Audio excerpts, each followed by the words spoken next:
Bonsoir à toutes et à tous, quel plaisir de vous retrouver sur El Mararebiya. Merci pour votre fidélité, soyez les bienvenus encore une fois. On vous souhaite une bonne fête de l'Aïd, Saha Idkoum, Saha l'Aïd Enwoun. Nous allons revenir, alors suivez-nous sur les réseaux sociaux, la page YouTube, la page Facebook, la page aussi Facebook de Microscope. Partagez, commentez, donnez vos avis. Encore une fois, merci pour votre fidélité et toutes les images que vous nous envoyez, car c'est vous qui, je le rappelle, faites l'actualité avec vos informations et vos images venues un peu partout du monde entier. Demain aura lieu donc le 117e mardi de manifestation, toujours pacifique, des étudiants à leur côté, accompagnés du peuple algérien. Un mardi qui s'annonce certainement, hélas, encore une fois, dans un ton, on y reviendra avec nos invités, dans un ton d'étouffement, d'encerclement, d'arrestation, de répression et de condamnation, d'interdiction tout simplement de pouvoir s'exprimer et revendiquer ses souhaits et ses rêves pour cette Algérie, des Algériens et des Algériennes qui manifestent maintenant depuis le 16 février 2019 dans un pacifisme hors norme, unique, qui sont de plus en plus confrontés, je vous le disais, à des interdictions, des rassemblements habituels du mardi et du vendredi. On reviendra notamment sur cette répression féroce qui prend de plus en plus d'ampleur, notamment vendredi dernier au sein du pays. Vendredi dernier, donc triste bilan pour ce 117e vendredi dans de nombreuses villes d'Algérie. Le CNLD, Comité national pour la libération des détenus, recense plus d'1 millier d'arrestations à travers tout le pays. C'est du jamais vu. 50 manifestants incarcérés en une seule nuit. C'est aussi du jamais vu au cours de cette révolution depuis plus de 2 ans maintenant, toujours aussi pacifique. Des manifestants donc, qui seront en parution devant le procureur. À Alger aussi des journalistes, on va y revenir, mais aussi des personnalités politiques ont été arrêtées, notamment le président du RCD, Mohsin Bellabbas. Nous rendrons hommage donc aux journalistes, à commencer par Kenza Hato, qui a été donc arrêtée vendredi dernier, alors qu'elle faisait tout simplement son métier de journaliste. La couverture de ce 117e vendredi, une garde à vue prolongée une nouvelle fois de 24 heures. Kenza Hato passera donc ces 24 heures supplémentaires au commissariat central et devrait être présentée demain devant le procureur de la République de Sidi Mohamed. Voilà ce qu'elle disait lors de son arrestation, assez musclée. On en verra quelques images. Elle disait tout simplement « Je suis journaliste, je fais partie de la presse ». Ces scènes ont été massivement dénoncées sur les réseaux sociaux, des réseaux sociaux qui exigent la libération de la journaliste. Voilà ce qu'on pouvait lire et ce qu'on peut encore lire depuis vendredi dernier de la presse, mais aussi sur les réseaux sociaux, des ONG. Le journalisme n'est pas un crime, Kenza Hato n'est pas une délinquante, libérer Kenza Hato ou encore libérer la presse. Plusieurs autres journalistes aussi ont été arrêtés, ils ont été, eux, relâchés. Nous allons revenir donc sur ce 117e mardi, sous quel contexte, cette question aussi dont je parlais il y a maintenant quelques jours, comment protéger le Hirak, comment continuer à permettre au Hirak, quelles sont les perspectives et les solutions devant tout de même un pouvoir, un gouvernement qui aujourd'hui donne de moins en moins de place à l'expression de ces manifestants et de ces manifestantes algériennes. On reviendra sur Kenza Hato, on écoutera Maître Zoubida Assoul tout à l'heure nous en parler et on évoquera en tous ensemble cette motivation du peuple algérien. Le titre: Algérie, interdiction, répression et condamnation, tout simplement. Sur le plateau, Hakim Haddad, militant politique aujourd'hui à Paris, mais énormément en Algérie. Bonsoir Hakim Haddad. Bonsoir à vous, merci. Bienvenue. Mohamed Benaïssa, militant politique, figure emblématique du Hirak maintenant depuis plusieurs années. Bonsoir Mohamed. Studieux, Mohamed, depuis tout à l'heure. Bonsoir, merci pour l'invitation. Je vous en prie. Nous allons dans quelques instants en régie, on fera signe quand ils seront là. Hicham Riyat, coordinateur national du Rassemblement des jeunes pour l'Algérie. Je ne sais pas si Hicham Riyat est avec nous. Maître Zoubida Assoul qui nous rejoindra dans quelques minutes, avocate présidente de l'UCP. Karim Doutata devrait aussi nous rejoindre, jeune militant hirakiste et au sein du RAJ. Et puis Asdine Toumi, cadre de l'UDS, qui est avec nous. Bonsoir Asdine Toumi. Bonsoir mon ami Chaban, bonsoir Hakim et votre invité. Je vous dis merci pour votre invitation et bonsoir à tous les téléspectateurs. Merci Azdin Toumi. Je vais commencer par vous. Une première définition que je demande un peu à mes invités à chaque fois. Selon vous, est-ce que cet engouement, cette révolution, ce peuple algérien, ce Hirak, a toujours la même puissance, la même force, la même détermination qu'il y a maintenant plus de 2 ans, aussi bien psychologiquement, aussi bien physiquement, aussi bien, je dirais, dans leurs revendications? Je ne sais pas comment on peut mesurer la force, mais en tout cas, la détermination est toujours là et l'envie surtout du peuple algérien à accéder à la démocratie, à aller vers un état de droit, elle est inoxydable, elle est intacte, et d'où les images que nous voyons malgré la répression, malgré les moyens utilisés par le pouvoir pour intimider, pour casser et pour faire peur, on voit des images extraordinaires de la résistance dans les rues d'Alger, que ce soit pour les étudiants, ça fait maintenant 3 mardis, et puis le peuple algérien, dans sa majorité, on a vu le vendredi, quand même il y avait des personnes qui ont défié cette peur, qui ont défié cet arsenal extraordinaire.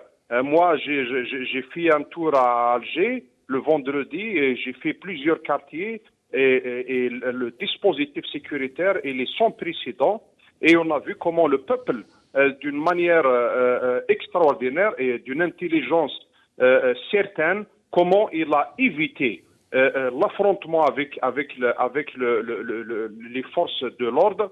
Ceci dit, le peuple n'a pas abdiqué, mais tout simplement, il a déjoui cette manœuvre du pouvoir de mener le Hirak vers la violence, parce qu'on a vu de l'attitude des forces de l'ordre dès la matinée qu'ils avaient l'intention d'user de la violence contre les manifestants qui étaient pacifiques. Comment peut-on dire aujourd'hui, c'est le discours d'ailleurs du pouvoir, qu'il y a eu des dérapages dans le Hirak, or que les seuls dérapages qu'on a vus depuis 2019, c'est les dérapages de la part du pouvoir dans l'usage de la violence, dans l'intimidation, l'emprisonnement, le mensonge, la propagande, etc. Au contraire, bien au contraire, c'est le Hirak qui a protégé jusqu'à présent l'Algérie de cette politique suicidaire du pouvoir qui ne se pose aucune limite. Aujourd'hui, peut-être on reviendra. Ouais, on va y revenir. Oui, ok. Merci Azdin Toumi. Restez avec nous. J'espère que je vous garde toute l'émission, Azdin Toumi. Oui, il n'y a pas de problème. Merci infiniment pour le temps que vous prenez. Hicham, priorité à l'Algérie, bien évidemment. Hicham Riyat est avec nous. Hicham Riyat, oui. Bonsoir. Bonsoir. Bienvenue Hicham Riyat, coordinateur national du Rassemblement des jeunes pour l'Algérie. Une première question, comment allez-vous depuis cette arrestation maintenant il y a quelques jours? Oui, je suis toujours sous contrôle judiciaire, c'est-à-dire chaque 15 jours, je vais signer. D'ailleurs, hier, j'ai signé pour la 2e fois. Je me suis présenté à la cour de Blida pour signer, c'est-à-dire chaque 15 jours je signe. Je suis toujours sous contrôle judiciaire. Jusqu'à maintenant, je ne sais pas quand est-ce que je vais me présenter devant le juge. Je ne sais pas quand est-ce qu'ils vont programmer, c'est-à-dire ma qadiyataï, je ne sais pas. Pour le moment, c'est-à-dire l'essentiel, au moins, ils veulent que je me tais. Mais en réalité, c'est-à-dire la militance continue, le combat continue. On est toujours, c'est-à-dire fidèle à nos principes pour le changement radical en Algérie pacifique, c'est ça, c'est sûr. Merci Hicham Riyat, restez avec nous. La même question en quelques secondes parce que je vais revenir vers vous. La force de ce Hirak, il est toujours présent. Hein.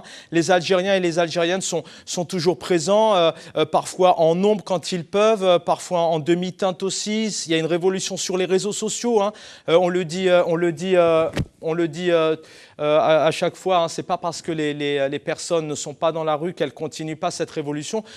Selon vous, comment vous vivez, vous, sur le terrain, chaque mardi et chaque vendredi? Est-ce que le peuple est toujours aussi déterminé? Allô? Oui. En réalité, Alors, je crois qu'on a peut-être un souci de son. Non? Vous êtes avec nous, Hicham Riyad, on vous entend. et comme tu as bien dit, c'est-à-dire la révolution, c'est pas seulement les manifestations. Cette révolution maintenant, elle est dans notre cœur. C'est l'amour de cette Algérie qui nous fout. Alors, ce que je propose, c'est qu'on vous rappelle. Hein, on va vous rappeler. Apparemment, il y a un petit problème de connexion. Messieurs, rebonsoir. Bienvenue à vous une nouvelle fois. Voilà, même question. Selon vous, comment vous ressentez aussi bien sur Paris avec la diaspora? Vous êtes notamment tous les dimanches sur Paris, sur les réseaux sociaux. Et puis, on voit cette détermination. Elle est là. C'est peut-être une question un peu où on peut connaître la réponse, mais voilà, ce Hirak, quoi qu'il en coûte, c'est peut-être le mot, il est là. Vous avez tout dit, voilà. Il y a la question, il y a la réponse. Tant en Algérie, effectivement, comme viennent de le dire les deux précédents intervenants, que également à Paris, et ce qu'on peut voir également à travers les réseaux sociaux, au Canada ou quelques autres grandes villes du monde. Donc, ce n'est pas une question de nombre, ce n'est plus une question de nombre, même si le nombre est toujours là, malgré tout, parce que ceux qui sont sortis le vendredi dernier à travers le pays, c'est quand même assez impressionnant. Pour 2 ans, et plus de 2 ans, je crois 27 ou 28 mois, je ne sais plus où on en est, mais en tout cas 117 vendredis presque d'affilée, c'est quand même assez important. On était également au 2e jour de l'Aïd, d'ailleurs j'en profite pour souhaiter à tout le monde ici et en Algérie Saha alaykoum lil Jami', Aïdkoum Moubarak. Donc oui, ce Hirak est appelé à durer dans le temps. Ce processus révolutionnaire est appelé à durer dans le temps. On en parlera. Il est aussi appelé à se poser aussi des questions et à y répondre assez urgemment, je pense. Mais en tout cas, que ce soit à travers les manifestations de rue ou à travers les différents autres moyens dont vous êtes en train dont vous avez parlé tout à l'heure, que ce soit sur les réseaux sociaux ou autres, c'est un aller sans retour. Voilà. Kimegolo Felbled, il n'y a pas de marche arrière. Selon vous, qu'est-ce qui fait là? Alors on le sait que ce peuple, il en peut plus, il a envie d'être libéré dans son expression, il rêve aussi d'un autre pays, c'est plus un scoop, hein. On le voit maintenant être revendiqué par les Algériens et les Algériennes, mais qu'est-ce qui fait cette force de tenir, de continuer malgré des obstacles? On a vu maintenant depuis plusieurs mois ces obstacles d'intimidation, des fois enfin pas des fois, souvent et encore malheureusement, je l'espère pas, mais peut-être demain de répression. D'où vient cette force? Quelle est cette force? Ce peuple, ça fait 60 ans, presque en tout cas, qu'il vit sous le joug, je ne dirais pas d'un nouveau colonisateur, mais en tout cas d'un pouvoir aussi, presque aussi abominable que le pouvoir précédent, les pouvoirs du colonisateur.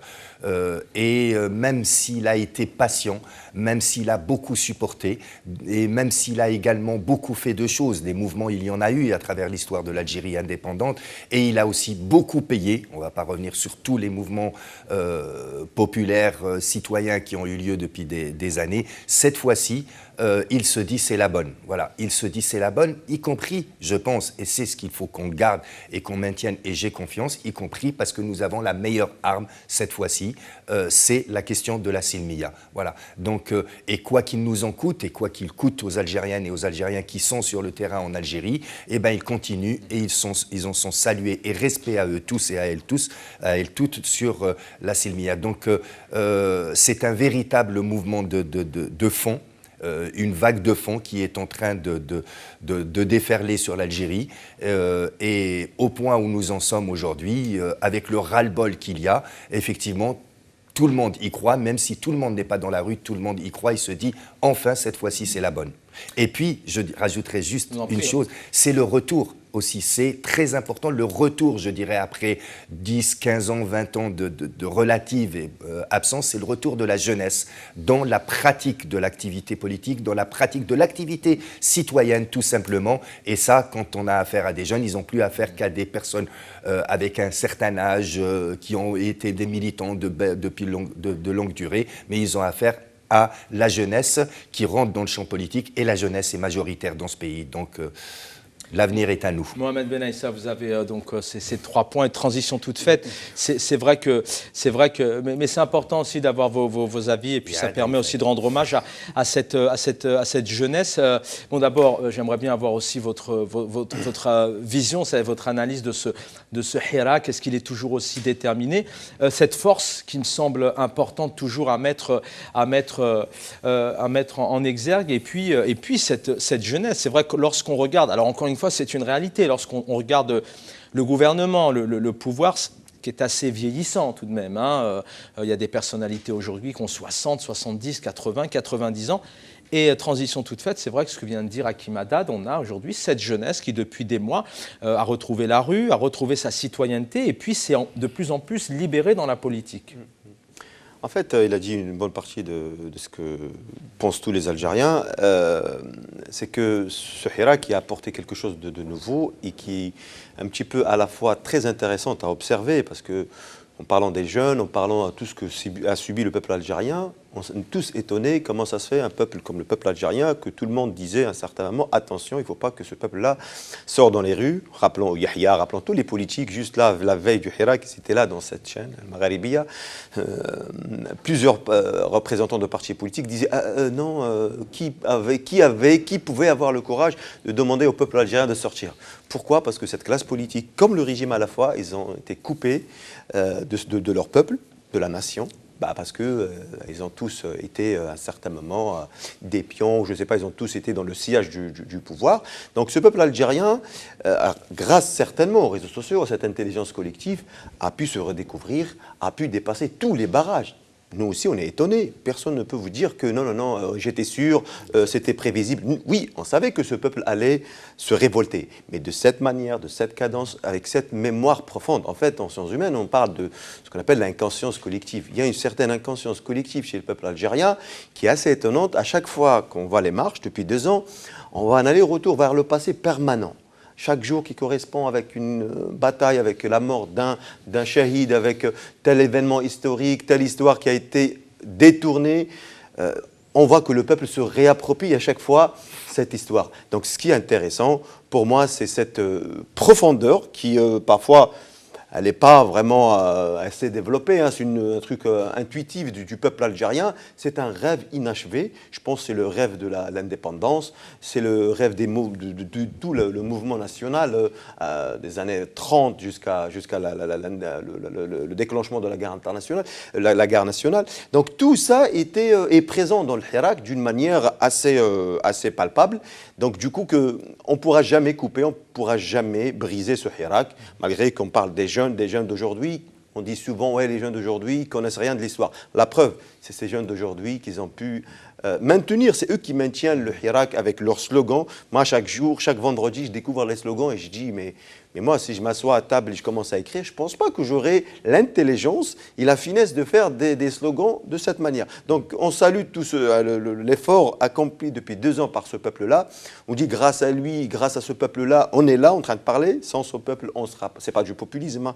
Vraiment, je le pense profondément. Sans ce peuple, sans le sacrifice de ce peuple. Aussi, la diaspora, elle a apporté beaucoup. Pendant la période du coronavirus en Algérie, la diaspora a tenu le flambeau pendant 1 an. Donc, cette cohésion entre l'intérieur, l'extérieur, les classes populaires, c'est joli, c'est magique. On vit un rêve, il ne faut pas que ce rêve-là s'arrête avant qu'on accomplisse tous ensemble les revendications du Hirak. Hicham Riyad est de retour. Hicham Riyad, vous m'entendez? Oui. Merci. Coordinateur national du Rassemblement des jeunes pour l'Algérie. Voilà la question que je vous posais, et c'est important d'y revenir parce que d'abord, ça rend hommage aussi à ce peuple algérien. Et puis rien n'est acquis, il faut toujours continuer. Cette force du Hirak aujourd'hui, cette force de ce mouvement, de cette révolution, malgré tout, il est toujours déterminé, ce peuple. Oui, c'est vrai. C'est-à-dire, d'ailleurs, c'est ça ce qui nous fait Annie, vraiment chaud au cœur. C'est que les jeunes Algériens, ils se sont appropriés cette révolution populaire pacifique. Pour eux, maintenant, c'est une cause. C'est une raison de vivre. C'est une raison déjà d'avoir l'espoir. À partir de là, je pense que ce peuple, j'ai dit d'ailleurs que ce peuple maintenant n'a pas besoin de leçons. C'est lui qui donne les leçons. C'est-à-dire le système essaie de le faire sortir de la silmia, mais le peuple insiste à la silmia, insiste à cette révolution pacifique, insiste pour le changement radical. Et ça, c'est historique. D'ailleurs, moi, je dirais que cette révolution pacifique va marquer l'histoire pendant très longtemps. Allô? Vous m'entendez? Oui, on vous entend, Hicham Riyad, hein. Oui, c'est pour cela je dirais que ce Hirak, man khafouch aleh. On ne doit pas avoir peur à l'Hirak. C'est l'occasion en or pour ce peuple algérien pour qu'il construise sa nation, son État, son indépendance.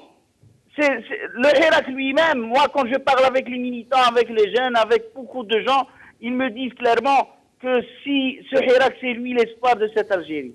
C'est-à-dire, si c'est Hirak, la Qadar échoue, Inch'Allah, il va réussir. C'est-à-dire, si tout le monde, c'est pas à partir de là, on n'a pas le droit de perdre ce Hirak, de perdre cette révolution, de perdre cette ilmiya. Il faut continuer. Et j'ai dit, Ali, comme tu as aussi bien dit, que la révolution, c'est pas seulement les manifestations. On va maintenir les manifestations, mais dans le, yani, on va travailler avec tous les outils possibles, légitimes, pacifiques, pour faire et réaliser ce changement radical en Algérie. Merci Hicham Riyad. Alors restez avec nous dans quelques instants. Je donnerai la parole à Asdin Toumi. Vraiment désolé de vous infliger la diffusion de ces images, mais on va revenir sur quelques images de répression. C'est en 2021 et ça se passe bien en Algérie face à un peuple qui est totalement pacifique, et ce n'est pas nous qui le disons encore une fois, c'est vraiment l'international, un peuple qui a prouvé depuis plus de 2 ans qu'il souhaite tout simplement manifester tranquillement. Nos invités en parlaient et moi je peux aussi en rajouter en disant qu'il y a beaucoup d'humour au sein de ce peuple algérien. On va revenir sur ces quelques images de répression.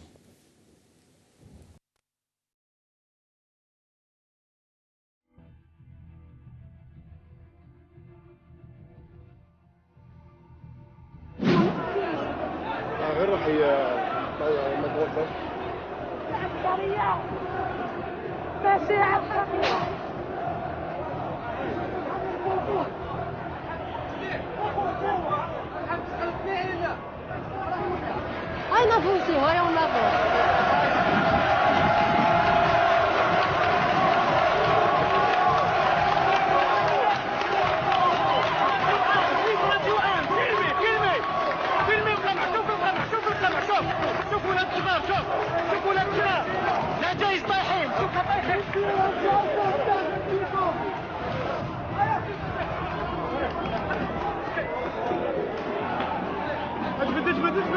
جبت بلا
صحافة بالك خالد صحافة صحافة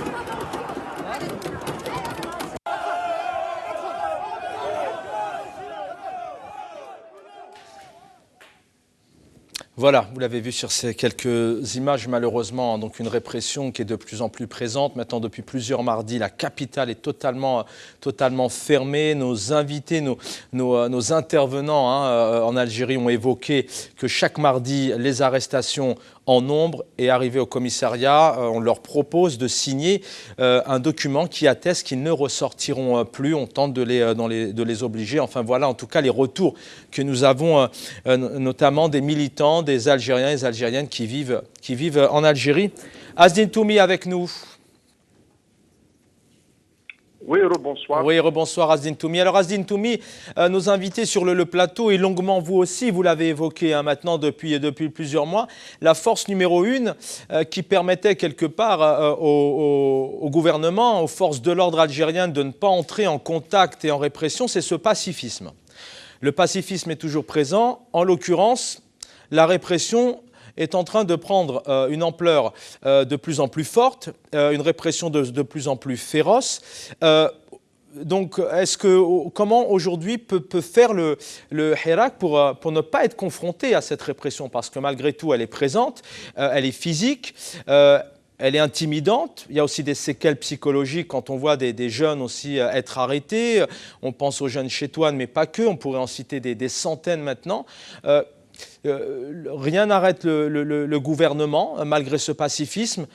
Comment fait-on demain? Le Hirak peut-il continuer à manifester et à sortir en toute sécurité? En tout cas, ce n'est pas la première fois que le pouvoir fait recours à la violence pour arrêter cette dynamique, notamment les manifestations. Et c'est vrai que le Hirak n'est pas uniquement les manifestations, mais c'est une dynamique révolutionnaire qui traduit les aspirations du peuple à la démocratie, à un état de droit, à la justice indépendante, aux droits de l'homme, etc., à travers que ce soit des marches ou des actions, des débats sur les réseaux sociaux, etc. Mais donc, ce n'est pas la première fois que le pouvoir essaye de s'imposer par la force, que ce soit pendant les marches et en arrêtant, en procédant à des arrestations. Souvenons-nous, avant les élections du 12 décembre 2019, il y a eu beaucoup d'arrestations le fameux septembre, dont Karim Tabou, Fodil Boumala et beaucoup de militants. Oui, c'est un ancien détenu. Ouais, excusez-moi Asdin Toumi, mais on a tout de même l'impression, et les images parlent d'elles-mêmes, c'est qu'aujourd'hui les forces de l'ordre en Algérie ont passé un cap. Déjà l'interdiction totale de fermer la capitale, de ne plus laisser les premières minutes, les premières secondes où les Algériens vont se rassembler pour marcher pacifiquement, on se rend compte que les méthodes d'intervention, de répression ne sont plus les mêmes aujourd'hui. Et puis on a encore vu cette personne d'un certain âge se faire arrêter par 5 personnes manu militari avec des coups qui partent dans tous les sens. On sent tout de même que les méthodes ne sont plus les mêmes. Effectivement, il y a toujours eu de la répression, mais là, le régime passe à un autre niveau. Effectivement, et j'y arrive justement, mais cette fois-ci, on ressent une certaine envie du pouvoir d'aller vers une sorte de démonstration de force sur le terrain pour, entre guillemets, en finir avec le Hirak. En finir pour eux, d'abord, pour eux, ça leur permettra de faire passer leurs élections, tout en sachant que les élections chez le pouvoir, c'est une formalité Ils ont juste besoin d'avoir des listes, une fausse campagne, un semblant de campagne électorale, et puis les chiffres, c'est en fin de journée qu'ils sont établis au bureau du ministère de l'Intérieur. Donc aujourd'hui, le pouvoir, chez Rabbi Chaban, à mon avis, il est en train de travailler sur deux axes et d'une manière simultanée. D'abord, c'est la répression, c'est les arrestations du côté du Hirak, c'est les gardes à vue, c'est les mandats d'arrêt, c'est les condamnations. Donc cette semaine, on a tout vu. On a tout vu, des gardes à vue qui ont été prolongés. Puis s'il n'y a pas de prolongement de garde à vue, c'est le contrôle judiciaire. Si ce n'est pas le contrôle, c'est le mandat de dépôt. Et s'il y a comparution immédiate, c'est la condamnation, comme le cadre du MDS tôt ce matin. Donc, et parallèlement, le pouvoir, il est en train de mener une campagne entre guillemets de séduction envers une partie du peuple, notamment la diaspora, à travers des décisions purement politiques, comme la décision d'ouvrir les frontières, qui n'a aucun fondement scientifique, parce que tout le monde sait qu'en Algérie, les chiffres du Covid, de nombre de contaminés, de guéris, de tests, etc., tout ça, personne n'a le bout du fil. Donc finalement, le pouvoir est allé vers cette décision, comme l'importation des véhicules neufs aussi. On a vu aujourd'hui la société qui gère le réseau d'eau potable à Alger, qui a fait un communiqué que le rationnement de l'eau va débuter à partir de demain. Après, quelques heures après, ils ont sorti un autre communiqué qui annule le premier communiqué, disant que on va continuer à alimenter Alger en eau potable comme le mois de Ramadan. Donc on voit comment le pouvoir il est en train d'essayer de séduire une partie du peuple et une partie de la diaspora pour leur donner des garanties, pour donner cette image que le Hirak il est finissant et que le pouvoir est en train de réussir son plan, est en train d'imposer son plan. Et ça, c'est une erreur. Le pouvoir, il croit que la crise en Algérie, c'est le Hirak. Or que la crise en Algérie, elle est multidimensionnelle. Et son origine, la base de la crise, c'est ce système totalitaire. C'est ce système qui est en train de confisquer la volonté du peuple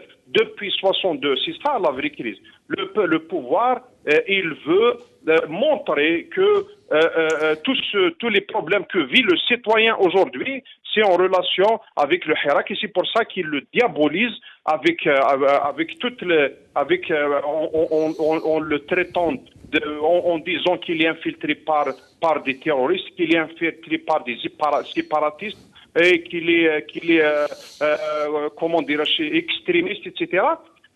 Or que en croyant que aller à l'affrontement du Hirak ou réprimer le Hirak est la solution à la crise. C'est une erreur. Le pouvoir, il est en train de se compliquer la situation. Maintenant, pour les jours à venir, cher ami, maintenant, le peuple algérien n'a pas d'autre choix. Le Hirak, c'est la seule issue pour l'Algérie. Le Hirak, c'est le seul chemin qui va mener l'Algérie vers un changement. Et donc, le peuple algérien, il est condamné à continuer dans cette démarche et tout en préservant, et c'est indispensable, ce caractère pacifique et ce caractère national de ce Hirak, malgré on sait qu'il y a plusieurs régions du pays qui sont sous embargo, qui sont sous la pression des services de sécurité pour empêcher les gens de manifester. Mais en tout cas, tant qu'il y a cette envie, les générations ont changé, cher ami. Ce pouvoir, il est en train de se tromper dans le calcul, parce qu'il croit que le peuple algérien va finir par se lasser, va finir par détourner le regard de ses revendications, de ses objectifs. Le peuple algérien, quand il est sorti le 19, le 16 février, puis le 17, puis le 22, il s'est fixé des objectifs. Et c'est faux. Moi, j'entends des fois des gens dire mais on va aller où? Mais on va aller vers le changement. Le peuple algérien, il s'est fixé des objectifs, pas uniquement des revendications, mais un objectif à atteindre. c'est le vrai changement, c'est la rupture avec l'ancien système, c'est l'instauration d'un état de droit, c'est la consécration de la démocratie, etc. Mais- Et aujourd'hui, donc dans cette évolution des choses, le pouvoir, maintenant, on doit dire à ce pouvoir qu'il doit assumer ses responsabilités aux conséquences de cette politique suicidaire qu'il est en train de mener. Il doit prendre ses responsabilités d'abord devant l'histoire, puis devant le peuple algérien et devant l'opinion internationale Très et bien. les instances internationales. Donc aujourd'hui, s'il n'y a pas, moi je termine sur ça, s'il n'y a pas un vrai processus de transition qui va mener l'Algérie vers un vrai changement avec des mécanismes qui nous permettront, Ah, on vous écoute, Zintoumi. Terminez votre phrase. d'aggraver la crise. Alors apparemment, il y a un souci de réseau. En tout cas, on vous a bien entendu. On va certainement vous récupérer dans quelques instants. Messieurs, Maître Zoubida Assoul est avec nous. Bonjour, Maître. Bonsoir Chaban. Merci encore une fois d'être fidèle à l'émission, avocate et présidente de l'UCP. Je vais faire appel à l'avocate, Maître Zoubida Assoul. Kenza Khato, journaliste, elle a été arrêtée vendredi alors qu'elle faisait son travail. Elle est aujourd'hui, donc elle est en garde à vue pour 24 heures supplémentaires. Peut-être une règle de droit, de loi. Est-ce qu'on peut, comme ça, garder et sous quelle forme, sous quelles règles, une journaliste comme Kenza Khato, comme ça, depuis vendredi, en garde à vue? Merci Chaban pour l'invitation. Je voudrais saluer vos autres invités. La première des choses, c'est qu'on assiste ces dernières semaines à une escalade de répression sans précédent qui touche l'ensemble des activistes, les journalistes, les hirakistes, les politiques. C'est une répression tout azimut. La deuxième des choses, c'est que Kenza Khato est une journaliste. Donc, elle avait un ordre de mission sur elle. Et on a bien vu à travers un live qui a été pris par d'autres journalistes qui étaient en même temps, parce qu'il y avait plusieurs journalistes qui couvraient la manifestation de vendredi, 117e vendredi, sur Alger. Et on a bien vu comment un groupe de membres des forces de l'ordre, comment ils se sont jetés sur elle pour l'arrêter. Et elle criait à chaque fois, journaliste, je suis journaliste, ana sahafiya, sahafiya. Ce que je peux dire, selon mon expérience quand même dans le domaine judiciaire, qui remonte quand même à plusieurs décennies, c'est que en général, en garde à vue, quelqu'un qui ne présente pas les garanties de se présenter devant la police judiciaire pour une enquête ou pour l'auditionner sur des faits que la police considère comme représentant des éléments constituant une infraction. Mais pour les journalistes, Kenza Khato est une journaliste, donc une journaliste, elle présente toutes les garanties, d'autant plus qu'elle était munie d'un ordre de mission qu'elle a présenté à la police.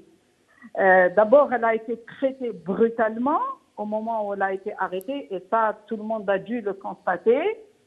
Quand je lui ai rendu visite hier, j'ai eu droit à 30 minutes d'entretien avec elle, en la présence d'un officier de la police judiciaire.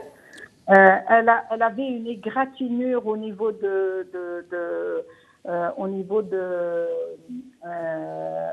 la gorge, et elle avait aussi au niveau de la main.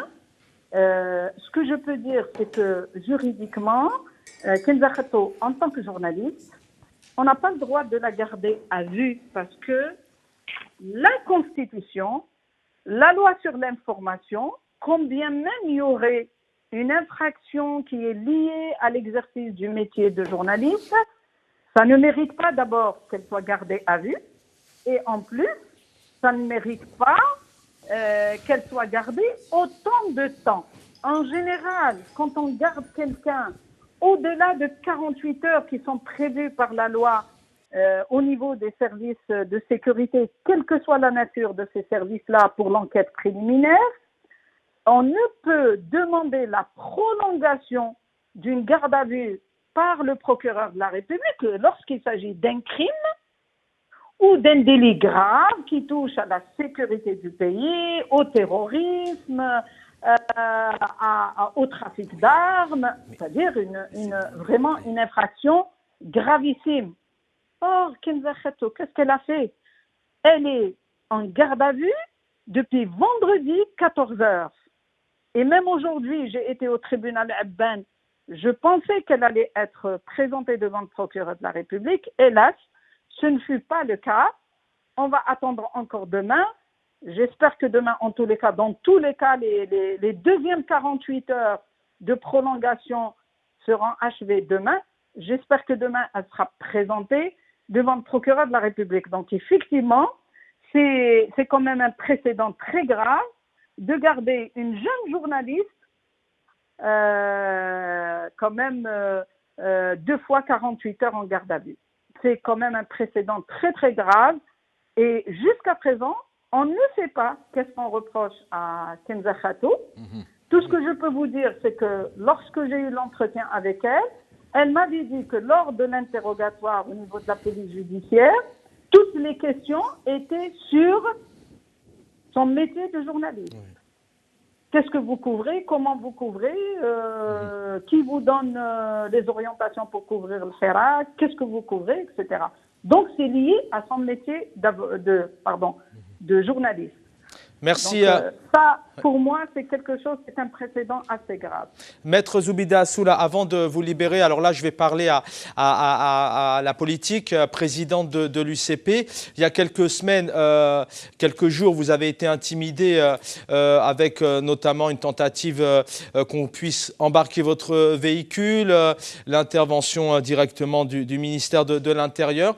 Mohsen Bel Abbas, que vous connaissez très bien, président du RCD, a été lui arrêté pendant toute une journée. Les journalistes, les femmes et les hommes politiques maintenant et peut-être les avocats et les avocates demain? Oui, il y a eu même une avocate, une consoeur qui a été arrêtée en même temps que Kenza Khato, mais qui a été libérée. Oui, absolument. Aujourd'hui, vous savez qu'il n'y a pas que moi en tant que présidente de l'UCP, parce que nous, déjà, ils sont passés déjà à l'action, le ministère de l'Intérieur est passé à l'action pour vouloir me dissoudre l'UCP, mais aussi suspendre temporairement les activités de l'UCP. Mais en plus, ils ont aussi arrêté Fethi Gharras, le secrétaire général du MDS. Ils ont condamné Wahid, qui est aussi militant dirigeant du MDS, à 1 année de prison ferme. Devant le tribunal de Bab el-Oued. Donc c'est vraiment une chasse à toutes les personnes, à toutes les forces politiques, à tous les journalistes qui continuent juste à informer les citoyens, à transmettre l'information qui est un droit constitutionnel. Aujourd'hui, le pouvoir de Abdelmajid Tebboune est décidé à justement régler le compte de tous ces adversaires politiques. Ils nous considèrent comme tels. Adversaire politique, tu peux être adversaire politique sans pour autant faire de l'arbitraire. Donc aujourd'hui, on voit bien l'orientation qui a été donnée, c'est de faire passer les élections législatives de force, quitte à faire la chasse à tous les opposants, qu'ils soient politiques ou journalistes ou activistes ou hirakistes. C'est tout azimut, comme je vous ai dit. Donc, voilà, on est bien en face d'un rapport de force d'imposer une feuille de route qui est rejetée par la majorité des Algériens et des Algériennes. Merci, Maître Zoubida Assoul, présidente de l'UCP. Merci pour votre fidélité Et encore une fois, bravo à tous les avocats et avocates qui tentent de travailler comme les journalistes en Algérie à essayer tant bien que mal de défendre tous les Algériens et Algériennes qui sont maintenant arrêtés. Bonne fin de journée à vous, Maître Assoul. Messieurs, sur le plateau, je vais vous poser la même question, un peu avoir votre avis, puisque fut un temps, vous le disiez tout à l'heure, hein, d'ailleurs, la force de ce Hirak, c'est ce pacifisme, le pouvoir, je vais reprendre d'ailleurs les mots tout à l'heure d'Azdine Toubi, hein, qui parle d'une campagne de séduction peut-être, mais à la fois, peut-être que ce pacifisme, il marche plus, puisque la répression, elle est de plus en plus présente et féroce. Donc je voudrais avoir un peu votre analyse, comment continuer à sortir dans la rue, qu'est-ce qui pourrait permettre de plus en plus motiver, comment aussi protéger, c'est la question qu'on avait évoquée ensemble, ce Hirak. Mais avant tout, sachez que de plus en plus l'Algérie est de moins en moins seule, en tout cas. Alors, le Hirak, parce que la diaspora est présente, mais aussi avec les ONG, notamment Amnesty International, qui a exigé aujourd'hui des autorités algériennes d'abandonner incessamment toutes les charges retenues à l'encontre des défenseurs des droits de l'homme, comme entre autres Radoul Chouichat, Jamila Loukil et Saïd Boudour, ainsi que 12 autres militants, par exemple. Et aussi la presse. Je voudrais avec vous, messieurs, sur le plateau, qu'on visualise ces quelques unes de presse, voilà, ensemble. Le Monde, qui parle de milliers de personnes qui manifestent contre la répression. C'était vendredi dernier, par exemple. Il y a plusieurs presses, hein, notamment en France et au Canada ou encore en Angleterre et en Allemagne qui reviennent. Voilà, France Info, hein, qui parle des milliers de manifestants du Hirak défilent contre la répression. L'humanité, le Hirak étouffé sous la répression policière. Le Point aussi, hein, qui revient sur ce châtiment.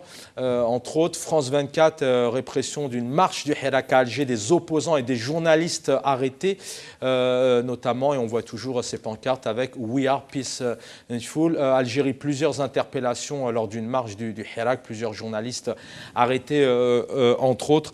Messieurs, j'ai envie de vous poser la même question. Est-ce que cette arme symbolique, cette arme pacifique, aujourd'hui, elle ne suffit plus au Hirak? Est-ce qu'il faudrait essayer de faire autrement pour continuer cette révolution? Et puis tout simplement, est-ce qu'on n'a pas crainte demain que les mardis soient totalement fermés et puis les vendredis, hein, on l'a vu vendredi dernier, à part, je crois, Béjaïa, Tizi Ouzou, à part la Kabylie, une grande partie du pays était réprimée. Alors, moi je dirais... si on met de côté cette meilleure arme que nous avons, dont la symbolique arme, bien sûr, ça veut dire la silmiya, on a perdu. Ce pouvoir, et il nous l'a montré depuis toujours, depuis l'indépendance, et même pour certains de ses opposants avant même l'indépendance, il excelle dans la violence, et il excelle dans toutes les formes de violence. Donc on ne peut pas, on est sur son terrain. Donc oui, et j'y reviendrai, il va falloir trouver, je le pense, de manière plutôt urgente, non pas qu'on y appelle qu'aujourd'hui, d'autres y ont appelé auparavant, mais des fois il faut le temps que ça mûrisse, il va falloir trouver de nouvelles formes d'expression, mais les marches doivent, j'appuie tout à fait ce qui a été dit par mon ami et camarade Azdine Toubi, il faut que les marches continuent, il faut qu'on trouve les moyens, pour protéger ces marches. Mais il faut absolument, autant nous les appelions de notre vœu jusqu'au 22 février dernier où les marches étaient revenues, et on a vu ce que ça apporte au Hirak. Le Hirak qui est tout un processus, sans les marches, ça ne sera pas du tout la même chose. Aussi efficace pourrons-nous être sur les réseaux sociaux à travers des initiatives, y compris publiques, quand il n'y aura plus le problème du virus, etc. Mais les marches sont importantes et sont fondamentales même pour appuyer, pour accompagner le reste du processus révolutionnaire. Je vais... Même en pesant mes mots, je ne pourrais pas dire autre chose. Vous parliez tout à l'heure d'escalade de la violence. Oui, c'est une escalade. Certes, la violence a commencé il y a belle lurette. Le 21 juin 2019, on s'en rappelle tous, à travers la répression contre les porteurs et porteuses de l'emblème Amazir. Mais là, tout le monde y passe, comme cela vient d'être dit. Et je pense que oui, le pouvoir, le régime a décidé d'en finir. Ce n'est pas une question comme nous l'avons vécu auparavant avec les élections présidentielles du 12-12 ou le référendum du 1er novembre. Ce n'est pas juste l'étape pour eux à passer, d'après moi, du 12 juin à venir. C'est en profiter cette fois-ci pour essayer d'étouffer, d'éteindre totalement, en tout cas, les marches du vendredi et du mardi. Et à travers un peu tout le pays, il leur restera, à la fin, en tout cas dans leurs calculs, la Kabylie, et ils essayeront de le gérer comme ils le font, malheureusement, depuis toujours, malgré...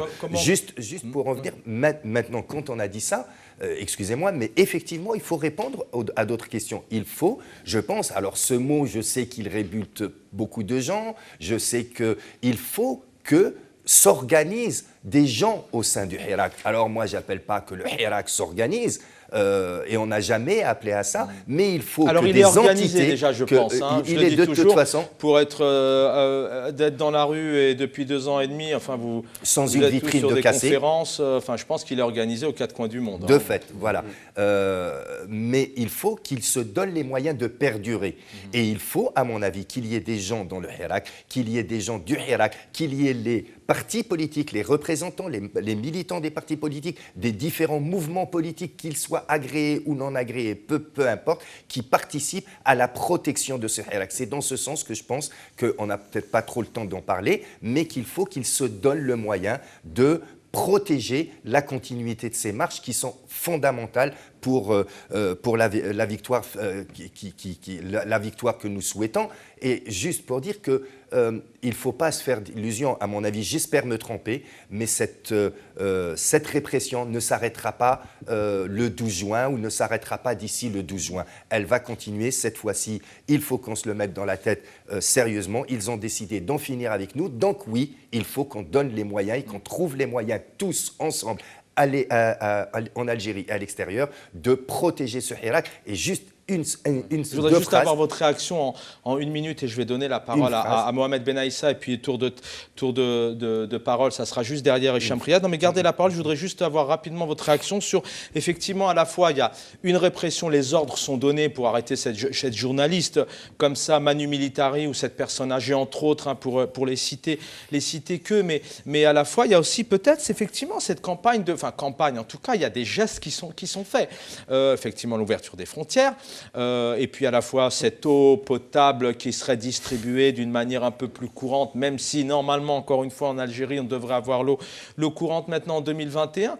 Mais on a aussi un gouvernement, un chef de l'État qui est sur les deux tableaux. Oui, on a parlé il y a quelques jours sur ce même plateau de je donne d'une main et je lève et je tape avec l'autre main, etc.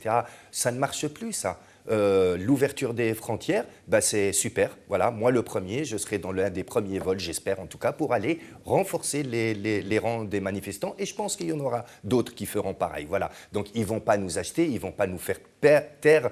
C'est quand même insulter l'intelligence d'un être humain et d'un Algérien que de lui dire, voilà, je t'ouvre les frontières, pour que tu viennes passer des vacances et tu mets de côté tes revendications, toi et ta famille et tes aïeux et tes enfants, etc. Donc non, la lame de fond, elle est bien plus importante. Je voulais juste revenir sur un point, sur la période à venir, donc s'organiser ou se donner le moyen, excusez-moi, mais aussi le rôle de la diaspora. Le rôle de la diaspora, où qu'elle soit, justement dans cette phase cruciale de répression. D'un point ce soir. Merci.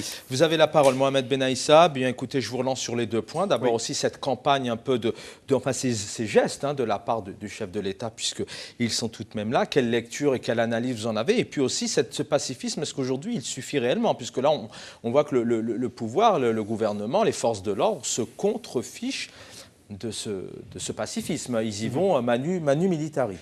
Commençons par l'histoire d'ouverture des frontières. C'est une fausse bonne nouvelle. Pourquoi? Parce qu'entre l'Algérie et la France et l'Europe, il y a une dizaine de vols. Ouvrir les frontières entre Paris et Alger pour 5 vols par jour, alors qu'on comptait une vingtaine de vols de Paris et on ne parle pas de Lyon, Marseille, ça n'a aucun sens. C'est juste comme ce qu'on vit en Algérie. On vit dans le 5e mandat sans Bouteflika. Là, on est en train de vivre dans les vols de rapatriement, sans le dire. C'est des vols de rapatriement. Donc, ce qui va se passer actuellement à partir du mois de juin, vous allez avoir la misère dans les aéroports un petit peu partout dans le monde, comme on avait vu à un certain moment. Les Algériens vont vouloir payer des pots de vin, vont vouloir se bousculer pour rentrer chez eux, pour vivre, appliquer un droit constitutionnel et humain, le principe, le droit de rentrer chez lui. Donc, ce n'est pas une bonne nouvelle pour moi, malgré que ça reste un droit. Donc, oui, ça a été fait, ça a été lancé la veille des élections, on le comprend très bien, ça rentre dans un agenda de... Alors, je pose une question qui me vient à l'esprit, on n'a pas les réponses, mais selon vous, effectivement, OK, Covid, fermé depuis le 17 mars, cet été aussi, c'est le seul pays quasiment qui a totalement fermé. Certaines personnes ont perdu leurs proches et n'ont pas pu les accompagner ou n'ont pas pu assister. Alors, je dis bien dans le cadre d'un décès, hein, ce qui n'est pas rien. Comment vous expliquez ça? Comment vous expliquez ça?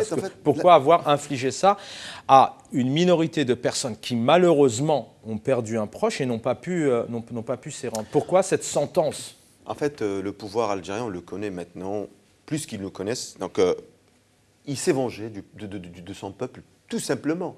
Et surtout la diaspora. Il ne faut pas oublier que la diaspora a été à la hauteur. Depuis 2 ans, la diaspora n'a manqué aucun rendez-vous. Et même pendant le confinement, elle était à la hauteur. Comme je disais tout à l'heure, c'est elle qui a tenu le flambeau pendant 1 an.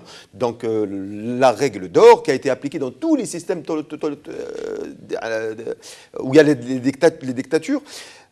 Vous demandez un droit, on va essayer de vous rabaisser en dessous de ce que vous avez réclamé auparavant. Donc, regardez ce qui se passe un petit peu ailleurs dans le monde. Regardez la Tunisie, regardez l'Égypte, regardez un petit peu partout.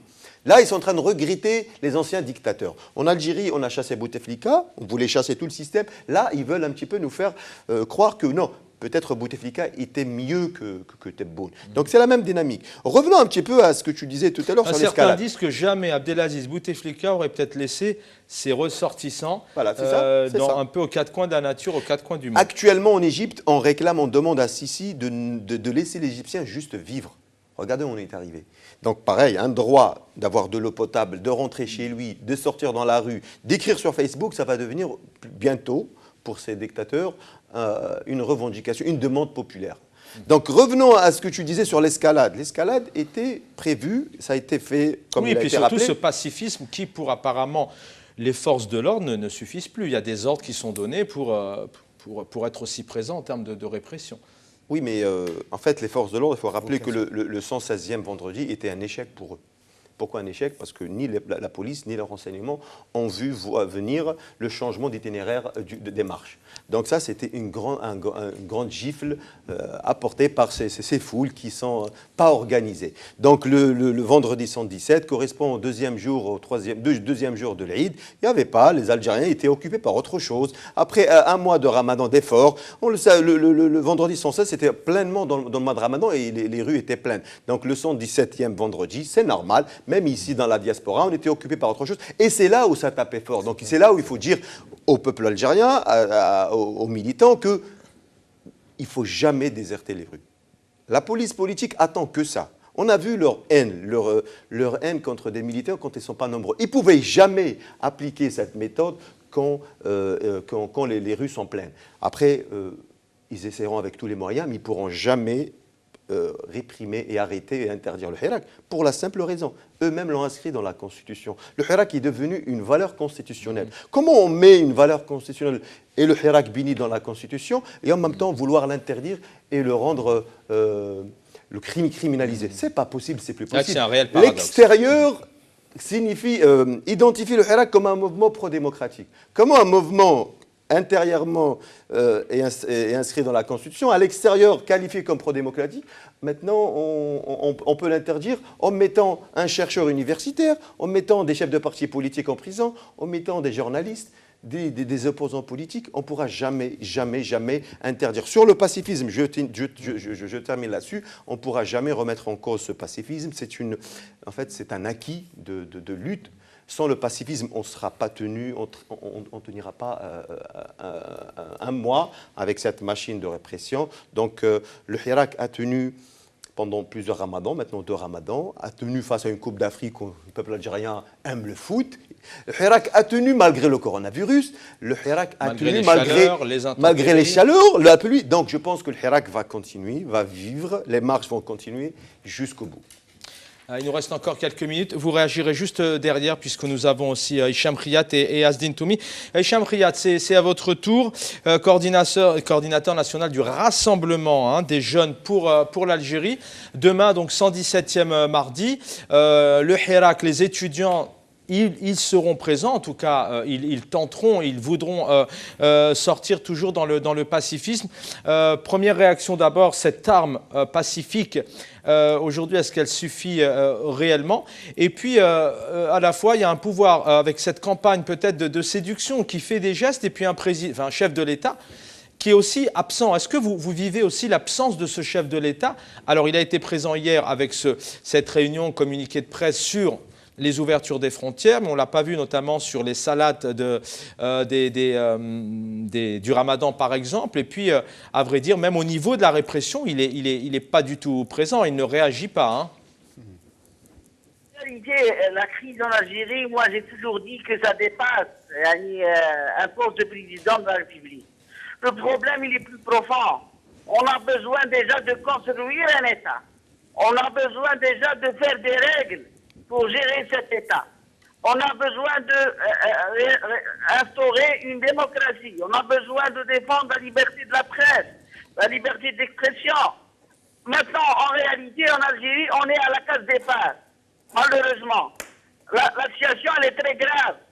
Maintenant, au moment où je vous parle, avec Hussein, le directeur de Radio M, a été convoqué 2 fois aujourd'hui pour être présenté en urgence devant le procureur de Sidi Mohamed. C'est-à-dire la situation vraiment, elle est très grave. Alors à partir de là, moi personnellement, je ne veux pas parler ni de Tebboune ni d'autres personnes. Le problème maintenant, c'est de sauver l'Algérie. Comment on pourra sauver cette Algérie? Est-ce que vous m'entendez? On vous entend, Hicham Riyad, très très bien. Alors, merci. Alors à partir de là, la crise, elle est fondamentale. On n'a pas de règles en Algérie. Maintenant, on a des dépassements très graves. C'est-à-dire, on est en train d'harceler et d'essayer de faire taire tout le monde. Les journalistes, les politiciens, les militants. Alors c'est pour cela que je dis que la crise, ça dépasse ça dépasse tout le monde. On a besoin maintenant d'accepter et de croire que les Algériens ont le droit de construire leur État, ont le droit de faire des institutions qui le représentent réellement. On est devant une dictature, c'est pas normal. Et on est en train de faire des pratiques irresponsables. Le système maintenant, il est en train de faire des choses irresponsables. Au contraire, c'est-à-dire la révolution pacifique, elle a montré de responsabilité. Elle a montré de maturité. Au même moment, le système, il fait des pratiques d'irresponsabilité. On ne peut pas frapper tout le monde. On ne peut pas faire taire tout le monde. Les étudiants, les femmes, les enfants. Et pour cela, pourquoi? C'est seulement pour se régénérer, pour garder le système. Et on parle en même temps d'élection. Quelle élection? De quelle élection on peut parler? Il veut faire passer cette élection avec force, avec harcèlement, c'est pas possible, c'est des pratiques qu'on peut pas, et c'est tout le monde qui doit parler de ces pratiques, de rejeter ces pratiques du système. Et pour cela, je dirais moi que la seule solution pour cette Algérie, pour sauver l'Algérie, c'est cette révolution pacifique. Okay.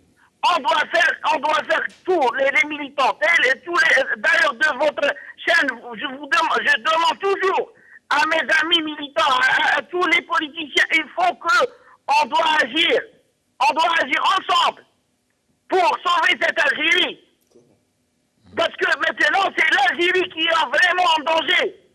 On est devant, j'ai dit, je redis, on est devant un système irresponsable. Il est en train de suicider, comme il a dit mon frère, avec ce pays. C'est pas normal. Et pour cela, la jeunesse, les jeunes, tous les militants savent ce qu'ils doivent faire. C'est la révolution pacifique. Silmia, il faut la garder, il faut la préserver, c'est notre seule issue. Merci. Et je suis très confiant. Et j'ai de l'espoir. On va réussir. Et Merci. on va gagner. Et vive l'Algérie. Merci en tout cas pour cette conclusion et vous avez répondu à ma dernière question. Quel message vous souhaitiez faire passer pour demain? Donc la solution, c'est toujours de ce pacifisme dont on parle et dont vous parlez. Effectivement, c'est la seule arme, c'est toujours de continuer à marcher. Merci Champriat, à très vite, coordinateur national du Rassemblement des jeunes pour l'Algérie. Je vais donner la parole aussi 2-3 minutes à Asdine Toumi. Asdine Toumi, alors demain c'est le 117e mardi, les étudiants vont certainement tenter de retrouver le chemin des rues des quatre coins du pays. J'ai envie de vous dire la même réaction maintenant. Comment fait-on pour protéger ce Hirak et lui donner envie aussi de continuer? Parce que je peux comprendre que certains Algériens et Algériennes aujourd'hui sont un peu paniqués. Faut-il sortir, se retrouver au commissariat? Enfin, il y a des séquelles psychologiques aussi, il y a des séquelles physiques, même si on sait qu'il ne lâche rien. Et quelque part, cette arme qui est le pacifisme, le pouvoir ne recule plus devant cette arme. Je pense que la mobilisation des étudiants comme la majorité du peuple algérien, elle n'est pas liée au nombre. Dans une révolution, justement, quand vous m'avez dit la force du Hirak, dans une révolution, c'est pas le nombre qui est le plus important. L'essentiel, c'est que la dynamique, elle est là. Il y a de la continuité malgré tout. Et puis, moi, je vais répondre d'une autre manière à votre question. Le Hirak a été suspendu par la volonté du peuple pendant des mois. Et quand le peuple avait décidé de reprendre, il avait repris de plus belle. Aujourd'hui, face à cette politique de violence, de répression, d'aventurisme de la part du pouvoir, le peuple algérien est en train de déjouer cette manœuvre qui est en train de vouloir mener le Hirak vers la violence. Et ça, je pense aussi, c'est une manière de répondre. Et c'est pour ça que le caractère pacifique, c'est notre devise. C'est la colonne vertébrale, je dirais, avec l'unité nationale, du moins les deux bases sur lesquelles le Hirak se pose. Donc moi, j'ai de l'espoir, j'ai la confiance en les étudiants parce que cette révolution les concerne plus que d'autres. C'est leur avenir qui est en jeu. Et bien sûr, chaque mardi, ils sont soutenus par la population, notamment les habitants d'Alger, dont je parle que d'Alger, et dans d'autres villes. Donc aujourd'hui, le pouvoir, il est en train d'aller vers vers une impasse par rapport à lui. Et lui, il croit qu'il est en train de gagner du temps en organisant de fausses élections, en organisant de fausses démarches complètement, que ce soit sur le plan économique ou sur le plan social ou sur tous les plans. Il est en train de faire semblant de changer les choses, de créer des nouveautés, etc. Mais en fait, il est en train de se mentir à lui-même parce que le peuple ne peut plus lui mentir. Et deuxièmement, il est en train de faire perdre du temps à l'Algérie et aux Algériens. Je pense que cette révolution, elle finira par gagner. On n'est pas tenu par le temps. Souvenez-vous, cher ami, que nos ancêtres, en 1954, quand ils se sont soulevés contre la France, et ils se sont dit peut-être un mois, une année, 2 ans, 3 ans. Et ça a duré près de 8 ans. Finalement, ça a tenu 7 ans et demi. Donc aujourd'hui, nous sommes dans ce processus. Merci. Mais en tout cas, la violence, cette politique du pouvoir, elle n'est pas la bonne solution. Merci Asdine Toumi, cadre de l'UDS. Merci infiniment pour votre fidélité et puis aussi pour vous être exprimé. C'est pas si facile hein, pour les militants de prendre la parole. Il y a toujours des risques. On va terminer l'émission avec vous, messieurs. Voilà, on parlait tout à l'heure, Hicham Riyad parlait du directeur hein, de publication de Radio M et Maghreb Émergent, Hassan El Qaddi. Il a une nouvelle fois été convoqué ce lundi par la brigade de Bab Jdid. Il a reçu ce matin une convocation pour se présenter, donc demain mardi, à la gendarmerie de Bab Jdid. Je vous le disais, Hassan Qaddi reçoit vers 16h la visite d'un officier de gendarmerie qui l'informe qu'il doit se rendre à la brigade donc demain pour être entendu immédiatement par le procureur, a rapporté Radio M. On rappelle que le 6 octobre dernier, il avait été convoqué hein, donc par aussi la gendarmerie, arrivé sur place. On lui a dit donc qu'ils se sont trompés sur son cas. Messieurs, donc on termine avec vous. Demain, mardi 117, quelques mots peut-être d'espoir. C'est vrai que vous disiez tout à l'heure, mais comment fait-on peut-être une... Vous parliez tout à l'heure des violences. Pourquoi cette sauvagerie ces derniers jours? Je voudrais juste esquisser une possibilité de réponse. Prie, oui. C'est de la provocation. Voilà. C'est pour ça que la violence monte à chaque fois et que maintenant, et ça ira de plus en plus loin malheureusement, je pense, parce qu'ils essayent de provoquer physiquement les gens pour, peut-être, pour eux, l'espoir que la silmia ne soit plus d'actualité, justement.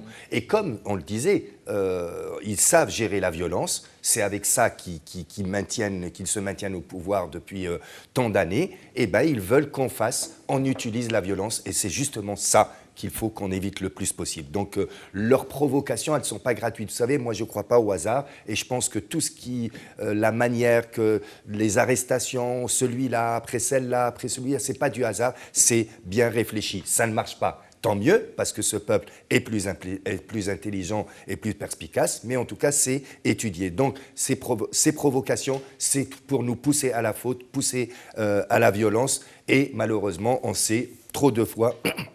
Quand on utilise ou qu'on répond par la violence, et 2001 en est un exemple, on sait où on se retrouve le plus souvent à enterrer les nôtres et dans les cimetières. Voilà, donc juste pour finir, moi je dirais qu'il faut maintenant qu'à l'étranger, les choses bougent. Et c'est le rôle de la diaspora. Excusez-moi, on vous met un peu plus de responsabilité sur les épaules, mais sur la répression en Algérie, même si je pense qu'il faut s'organiser pour faire face à cette vague de répression, mais il faut que le doigt soit montré à l'international, et je pèse mes mots, par qui de droit. Il faut interpeller les politiques. Il y a les ONG, il y a les différentes initiatives qui se font et qui vont continuer à se faire cette semaine-ci à Paris, etc. Mais il faut aussi interpeller les politiques des pays où la diaspora réside. Elle doit se positionner également et faire se positionner leurs différents gouvernements. Quant à demain et au prochain vendredi, il faut sortir en masse parce que c'est comme ça que nous pourrons continuer.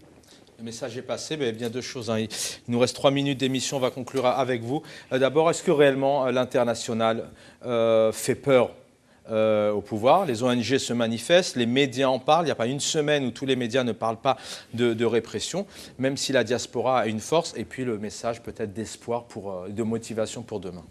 Oui, la diaspora compte beaucoup pour le Hirak. Le rôle de la diaspora est crucial, surtout actuellement, vu ce que subissent nos compatriotes en Algérie. On sait très bien que ce système qui est légitime, qui est maintenu au pouvoir, il faut le dire, par cette légitimité, par cette acceptation internationale. S'il n'y avait pas cette acceptation, parce que ce système, Tebboune, tout à l'heure, les intervenants parlaient de Tebboune. Tout le monde sait que Tebboune n'est rien du tout dans ce système. Tebboune est juste un figurant dans un système qui est géré par des hauts gradés, par l'état-major. Donc il faut le dire.